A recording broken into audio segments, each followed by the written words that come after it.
soaring faith. उड़ाने वाला विश्वास। Now, do you have that will?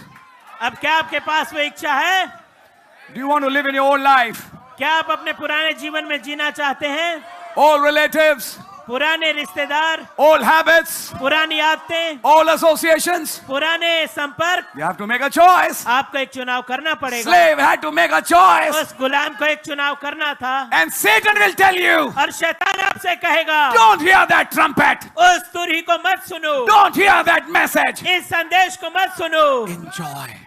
अरे आनंद लो, Enjoy this world. इस दुनिया में मजे लो, Enjoy the rock music. इस रॉक म्यूजिक का आनंद लो, Enjoy the habits and the things of this world. इस दुनिया की और जो आदतें तुम्हारी हैं उसमें मजे लो। Forget it. इसे भूल जाओ, Play the music संगीत बजाओ and get lost in it. और उसमें खो जाओ, Like the whole world is. जैसे पूरी दुनिया खोई हुई है। You also become one of those lost ones. तो भी उन बर्बाद हुओं में से एक बन जाओ। Then you have a choice. तब फिर आपके पास एक चुनाव है। Will you accept the devil क्या आप शैतान की सुनेंगे or will you accept Christ? या आप मसीह की सुनेंगे? Will you hear the message? क्या आप संदेश की सुनेंगे? Will you hear the word क्या आप वचन की सुनेंगे or will you hear the devil? या आप शैतान की सुनेंगे? If you hear the devil, अगर आप शैतान की सुनते हैं, you lost your only chance. आप अपना इकलौता मौका खो देते हैं। This time will not come back again. ये वाला समय दोबारा लौट के नहीं आएगा। It comes once in a lifetime. ये पूरे जीवन भर में एक दफा आता है। When you are asked to make a decision, boy, जब आपसे एक सवाल पूछा जाता है एक चुनाव करने के लिए लड़के and dear daughter, और बेटी, brother, sister, भाई बहन, I'm talking to everybody. मैं हर एक से बात कर रहा हूँ। Will you accept this message? क्या आप इस संदेश को ग्रहण करेंगे? Accepting the message would not just mean hearing it, but doing it. संदेश को ग्रहण करने का मतलब केवल इसे सुनना नहीं है, लेकिन इसके अनुसार करना है। Devil's work, शैतान का काम pervert it उसको बिगाड़ना है by reasoning. तर्क वितर्क के द्वारा। What's the problem? क्या समस्या है? अगर आप एक संडे चर्च नहीं गए तो what's the problem? क्या हो गया तो? If you missed a weekday meeting, अगर हफ्ते की एक मीटिंग मिस भी कर दी you were tired.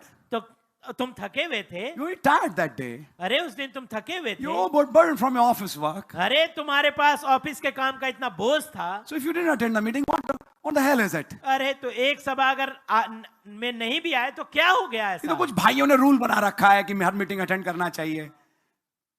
Is it the word of God? क्या ये खुदा का वचन Yes, है? it is. जी हाँ, ये है। Don't forsake the assembling of yourselves together as you see the day approaching. जैसे जैसे उस दिन को नजदीक आते देखो, आपस में मिलना जुलना ना छोड़ना।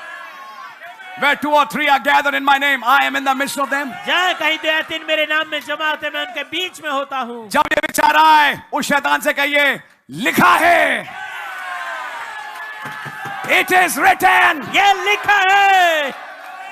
Resist the devil उस शैतान का सामना करो and he will flee from you. और वह तुम्हारे सामने से भाग जाएगा। You know what happened next? अगली चीज क्या हुई? The tiredness is gone. वो थकान चली गई। You wash your face और अपने चेहरे को धोइए and you tell your wife, और अपनी पत्नी से कहिए, come on, get ready. चलो तैयार हो जाओ। But you were tired. अरे आप तो थके हुए थे। Not now. अब नहीं हूँ। Let's go to the meeting. आइए सभा में चलते हैं। You know what? आप जानते हैं क्या? You won. आप जीत गए। You had a will. आपकी इच्छा थी। The slave, I'm putting a stress on that. मैं The उस पे जोर डाल slave रहा हूँ। should have a will. उस गुलाम की एक इच्छा होनी थी। खुदा की सारी योजना बहुत प्यारी है, लेकिन आधारित है आपके फैसले पर.